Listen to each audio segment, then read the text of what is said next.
জানেন কেন রাজনীতি থেকে দূরে থাকেন জিৎ? দেব হিরণের মতন রাজনীতির মঞ্চে দেখা যায় না এই তুখোর অভিনেতাকে। অন্যান্য তারকাদের মতন কেন তিনি মোদি মমতাকে তোষামত করেন না, ঠিক এই একটি কারণের জন্য তিনি রাজনীতি থেকে দূরে স্পষ্ট করে জানিয়ে দিলেন জিৎ।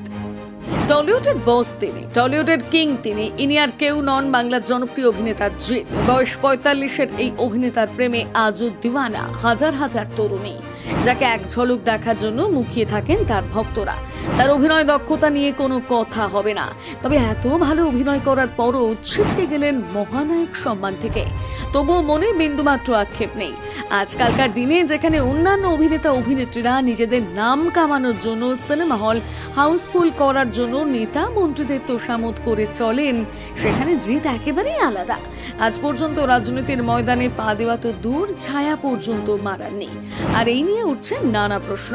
সেখানে প্রথম সারির একাধিক অভিনেতা অভিনেত্রীকে রাজনীতির মঞ্চে দেখা যায়, সেখানে জিৎ কেন রাজনীতিতে নেই? কেন তার রাজনীতির প্রতি এত অনীহা? কিভাবে তিনি সমালোচনা থেকে নিজেকে দূরে রেখেছেন? এই নিয়ে উঠছে নানা প্রশ্ন, আর সেই প্রশ্নের উত্তর নিজের মুখে দিয়েছেন অভিনেতা। সম্প্রতি এক সাক্ষাৎকারে মুখ খুলতে দেখা যায় অভিনেতা জিৎকে। সাক্ষাৎকার দেওয়ার সময় বিভিন্ন প্রশ্নের মাঝে উঠে আসে এই প্রশ্ন। জিজ্ঞেস করা হয় কেন তিনি রাজনীতির মঞ্চ থেকে দূরে রয়েছেন। তার মতো অভিনেতাকে রাজনীতির মহল থেকে আমন্ত্রণ করবে না, এটা হতে পারে না।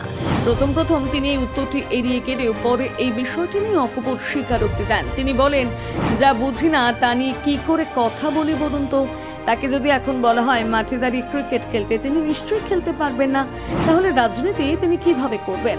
অর্থাৎ তিনি বোঝাতে চেয়েছেন রাজনীতি তার আয়ত্তে নেই। তিনি একমাত্র বোঝেন অভিনয়টা, আর এই অভিনয়ের বাইরে আর কিছুই চেনেন না। রাজনীতির পাঠ তার শেখা হয়নি, তাই এখান থেকে দূরে থাকাই শ্রেয় বলে মনে করেন জিৎ। অভিনেতাকে আরো প্রশ্ন করা হয়, যদি কখনো কোনো রাজনৈতিক শিবির থেকে আমন্ত্রণ করা হয় তিনি কি করবেন?